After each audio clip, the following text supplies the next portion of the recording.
ஒரு சகோதரன் சாட்சி சொன்னதை கேட்டேன். இந்த நாட்களிலே நான் குடிப்பழக்கத்துக்கு கஞ்சா, அதுக்கு இதுக்கு ஆபாசமான காரியங்கள் எல்லாத்துக்கும் நான் அடிமைப்பட்டு கிடந்தேன். என்னை விட்டு இயேசு போயிடட்டும், நான் பாவத்துக்கு அடிமையா இருந்துட்டு போயிடுறேன், அந்த ரேஞ்சுக்கு வரும்பொழுது கர்த்தர் அவரை பேர் சொல்லி அழைத்திருக்கிறார். கர்த்தருடைய பிள்ளைகளே, இந்த நாட்களில் அந்த சகோதரர், ஒரு வாலிப பையன், அந்த பையனிடத்தில் கர்த்தர் அவ்வளவு அன்பு கூர்ந்திருக்கிறார். அன்பு கூர்ந்து மனதுருகி அந்த சகோதரன் அழைத்திருக்கிறார். இதே போலதான் இந்த நாட்கள் அநேகர் மேல் கர்த்தர் மனதுருகி ஊழியத்துக்கு அழைக்கிறார். அழைத்து இயேசு மனதுருகி அவர்கள் கண்களை தொட்டார்.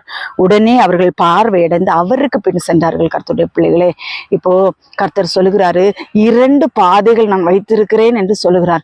2மே பாதை தான். கர்த்தருடைய பிள்ளைகளே, நாம எந்த பாதைக்கு பின் செல்கிறோங்கிறதா நமக்கு பேச்சு.